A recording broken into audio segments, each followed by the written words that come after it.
What's up YouTube? Shauna Nell here. Today we are covering the basics editing panel in Lightroom.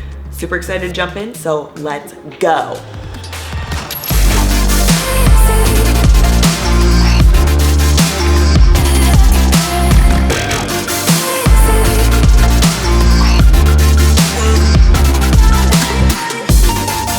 We get to edit in Lightroom today.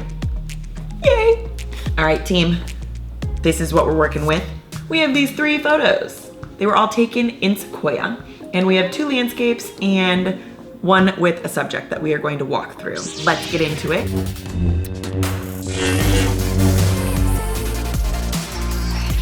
Go over to the Develop tab.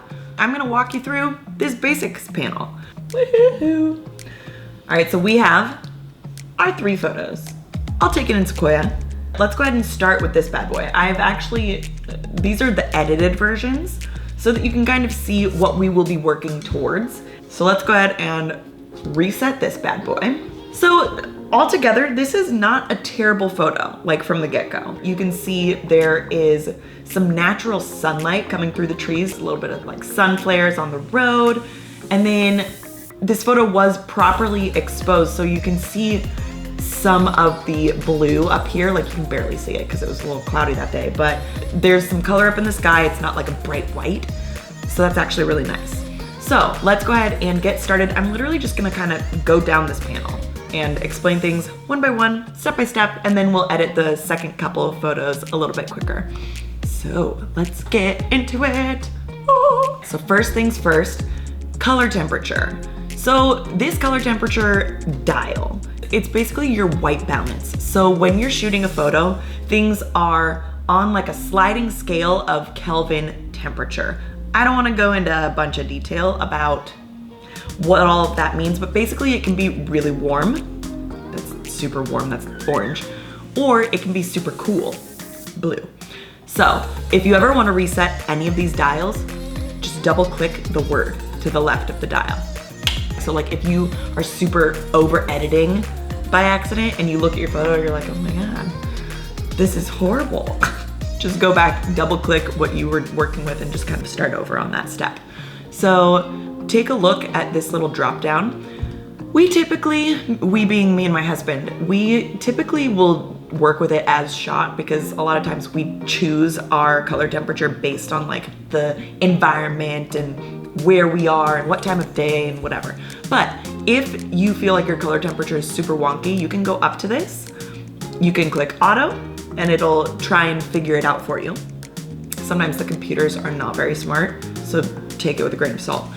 Because we have all that fun sun coming through the trees, I'm gonna warm it up a little bit because it's gonna look super nice. That looks good to me. All right, moving down. I try not to touch tint unless there is a very clear green or pink hue to the photo. It can be really great, like if you have a portrait and someone's face is like super, super unnaturally red, or if there's like a green tint somewhere, you can fix it with this. Very, very small adjustments are the key though, because literally it becomes very green very quickly or very pink very quickly. So let's go ahead and reset that. I am not going to touch it for this photo specifically. Moving on down to exposure. So one thing with this photo, like I said, great photo, but I do want to brighten it up a little bit. And when I say a little bit, do like 0.25 to start, because the more exposure that you add into a photo, the more grain you'll add into a photo. So let's take a look. This is still super crisp, no grain, looks really nice. Awesome. A lot of times I'll do a little bit of exposure at first, and then I'll come back and add in more exposure later if all of my other little toggles don't do the trick in brightening up the photo. All right, so let's move on down. We are going to skip contrast and come back to it. Moving on to highlights. So your highlights toggle control the lightest portions of your photo. So in this one specifically, we have our sky up here, which is really, really light, and then we have a little bit of white down here in the snow. So if we drag the highlights toggle all the way to the right, it really brings up those highlights. Oh, I guess there's the highlights in the trees from the sun, duh. So this is if it's dragged way up. I think that looks way too processed and funky. This is if you drag it way down. It really mutes the photo and it brings those highlights. I don't like this. We are resetting that. So I'm going to bring the highlights down just a little bit because I want to bring out some more of that color in the sky. But as you can see, if you bring your highlights down, there we go. If you bring your highlights down, it does tend to darken the photo a tiny bit. So let's adjust these shadows. The shadows is honestly where the majority of my brightening of photos takes place because, dude, you can drag your shadows all the way to the right and it still doesn't add grain. Like, look at these trees. I'm not in love with the way that this looks. I think it looks like a little too processed, a little too sharp and funky. It looks kind of like an Instagram filter. So I'm not gonna bring it up all the way, but we'll leave it about there. And with our whites, again, the whites control the whites in the photo. If you drag this up, it brightens your whites. If you drag it down, it flattens out that photo and takes the whites out. Not completely out because, as you can see, there's still snow here and you can tell it's supposed to be white, but it's just kind of like a dull gray white. Same with the sky up here. So let's reset that and put it to actually where we want it to be. I'm gonna bring the whites up just to kind of bring out that detail down there by the road. I like snow to look a little bit brighter. Okay, so blacks. Some people really enjoy bringing the blacks down. Me personally, for this photo, I wanna bring them up. So here's what it looks like if you bring them all the way up. This is another way that you can kind of brighten up your photo because it's controlling the darkest areas of the photo. Again, this is brought all the way up. It's way too much. Reset that, but this is what it looks like when it's all the way down. Looks like one of those crazy effects that you had in, gosh, what's that? That Apple app. It's a photo booth where it like posterizes your face. That's what this looks like. So with our blacks, I want to bring them up because it makes for a little bit of a softer photo. It's a little less crisp, a little less in your face, harsh, sharp. So I really like that. Let's check our progress. I'm pushing the /. It's already looking really, really nice. Let's bounce back up here to contrast. Contrast is easy to explain. When you're adjusting your contrast, if you increase that contrast, you're making your lights lighter and your darks darker. So you are increasing the dynamic range of the photo. So let me just show you what I mean. If I'm increasing it, it makes the whites way whiter and the darks way darker. Now this looks insane. And then on the flip side, if you decrease the contrast, it almost looks like there's a little bit of like a film over the lens or something. I do not like that, but I prefer a little less contrasty of an image. Again, same reason that I brought those blacks up. It just kind of softens it a bit. So look, this is before that contrast is lightened, and here it is when it's a little bit lighter. I just think it looks a little softer, a little nicer. Check out the road, beautiful. So this is our image so far. Let's bounce down here to texture. Texture and clarity kind of go hand in hand, and you'll see in a little bit that vibrance and saturation are very similar, like they work in tandem together. So texture. I'm going to zoom into one of these portions of the trees so that you can really see what texture does. Dragging it all the way up here, it makes it super, obviously, textured. You might be able to hear my child in the other room. He's like in a singing phase where he goes all the time. Sorry. Okay, so that's texture all the way up. I don't like that, but this is texture all the way down. It almost makes it look like a weird painting. So that is what your texture toggle does. If you're adding in texture, I wouldn't recommend a ton of texture in like a portrait when you're focusing on someone's face or something, but if it's in a landscape photo, it might be nice to add maybe like 5 or 6. Now let's jump down to clarity. So again, I'll zoom in to this portion of the image. Clarity is very similar to texture, where if you add a ton, looks super unnatural. Take a bunch away, looks like a weird painting thing. Ooh. With clarity, again, for a landscape, I would add maybe 5 or 10. So it doesn't look unnatural, looks nice. Let's check our progress one more time. Pushing /. This is the photo before, and this is after. I'm gonna actually add a tiny bit more contrast in. It was a little flat to me. All right, great. So the last things that we're going to be talking about. There's this dehaze toggle. A lot of editors disagree on using this. Me personally, on landscapes, it's always nice to kind of throw a little bit of a dehaze. Again, a little bit. Too much dehaze does crazy things to the sky, it does crazy things to colors, but it is a really nice way of taking out any sort of, like if there was maybe a tiny fine mist in the air that day, or if there's like a little bit of cloud cover and it just looks like misty and weird. So let me just drag this all the way up and show you what it does. It brings out a bunch of detail by taking away haze. And then if you dehaze, if you de-dehaze, if you bring the dehaze toggle all the way down to the left, this is what you are left with, and I don't love that either. It's pretty scareball. Okay, so what I would do is add maybe like around 10-ish for your dehaze. All right, last couple toggles here. We're coming to the end of the basics editing panel, my friends. Okay, so vibrance and saturation work in tandem together as well. If you bring up your vibrance, if you bring down your vibrance, that is what it looks like. So as you can see, bringing down the vibrance doesn't completely desaturate the photo. Bringing up the vibrance doesn't put saturation in every single area. So vibrance actually targets the less saturated areas of the photo where like there might not be as much saturation. So if there's like a duller green, it'll target that duller green and make it a little bit more vibrant.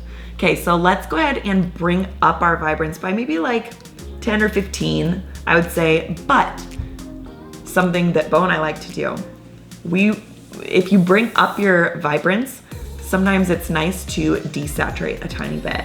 Like, honestly, like maybe a -5 or a -10, just so it doesn't end up looking like a crazy Instagram filter. Remember these crazy Instagram filter days? Or if you drag your saturation all the way down to the left, that's how you can get a black and white. That is essentially what saturation does. This takes out all the color of the photo. This adds color into every single color of the photo. So remember, vibrance is targeting those less saturated colors, like the duller colors. And then the saturation toggle actually targets the entire photo. So actually you can kind of compare vibrance to highlights and then saturation to exposure in terms of highlights only target the lightest parts of your photo, like vibrance targets the duller colors, versus exposure brings up and down the entire photo, and same with saturation. It brings up the color in the entire photo, brings down the color in the entire photo if you drag it down. So I'm going to desaturate just a smidge. And this photo's looking really nice to me. So we've made it through the basic edit panel. I would do a lot more to this photo to make it look super rad, but the purpose of this tutorial is to get through just this basic edit panel. So here's our photo before, here's after. It's a great building block for a super, really cool edited photo. So let's move on to the next photo. We're gonna go a little quicker for this one. This is the edited version. Let's reset it. So this is what we're starting with.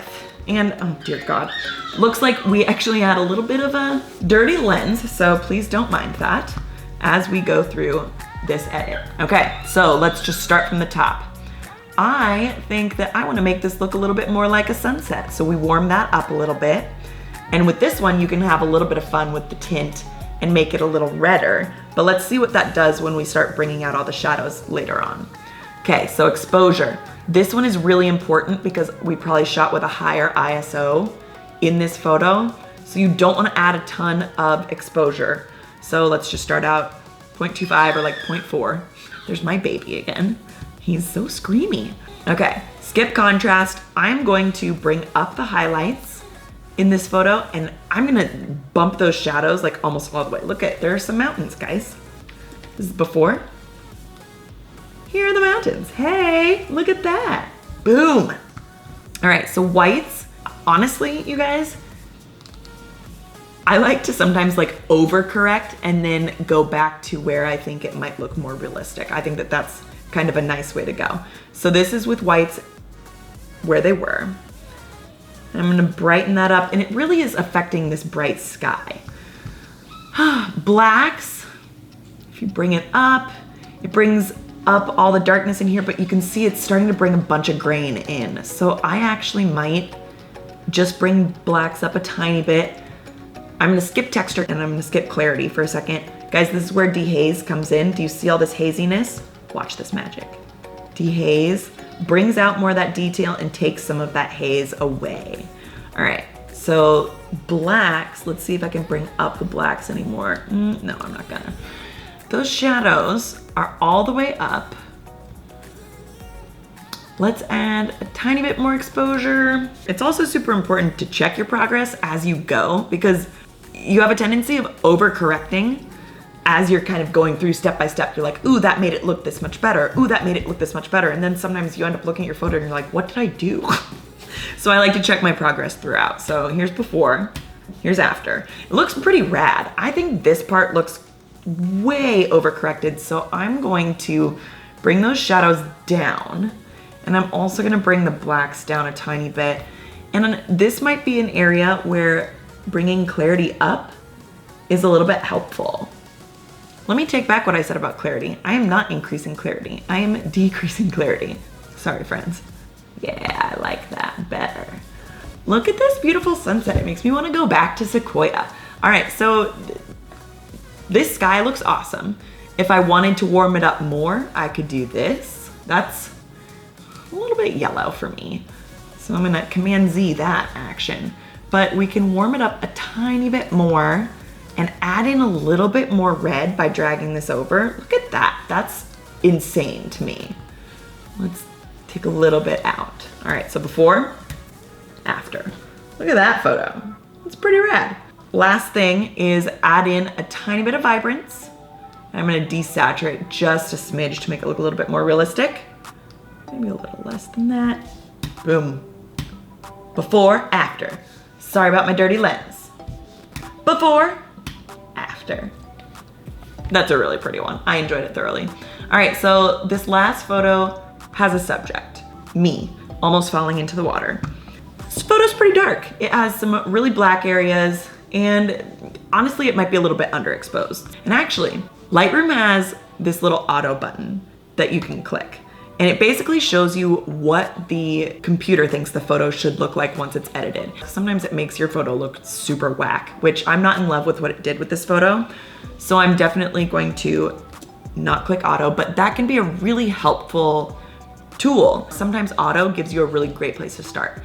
In this case, not so much. So let's take that off there.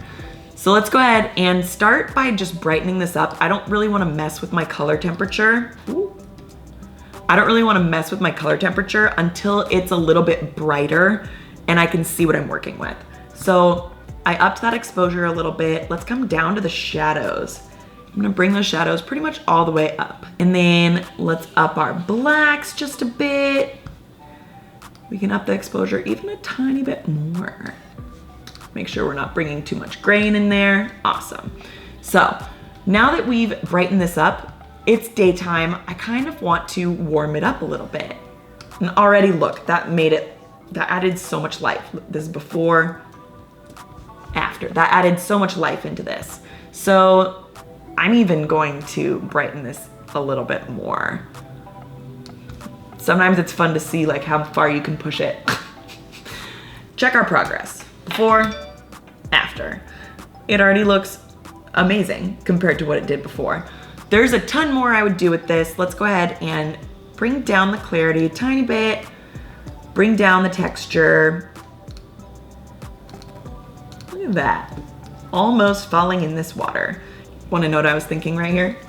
Please don't fall in the water and break this camera and break my ankles. It looks not too dangerous, but literally this was like a lake and there were so many obstacles in there. Look, I'm wearing Bose shoes, yay.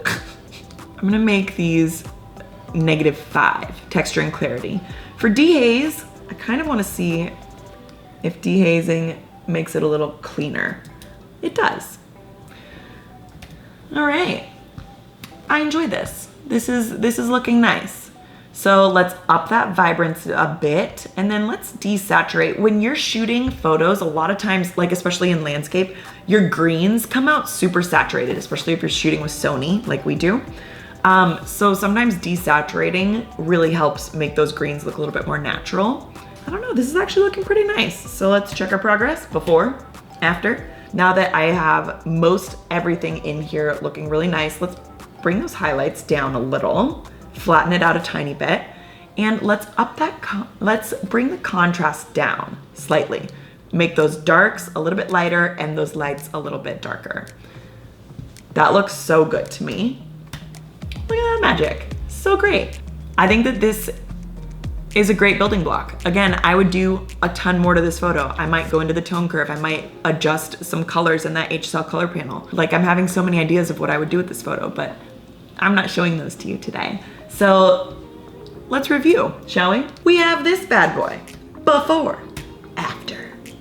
We got this bad boy, before and after. And then we have this one, falling in the water, before, after. All of these were done just using that basic edit panel. You can get so far with that basic edit panel, you guys. That brings me to the end of our time together today. Thank you so much for watching. If you like this video, please like, subscribe to my channel, hit the bell for notifications so that you can know when I post a new video. There's gonna be lots more content like this, lots more content about cameras, little hacks, how to make your B-roll more interesting. That's a video that's coming up real soon. Lots of exciting stuff coming up, guys. Make sure you subscribe. Yay! All right, so I gotta go prep for a shoot that I've got tomorrow, but it was a great time today with you. Thank you so much for watching, and I will catch you in the next video.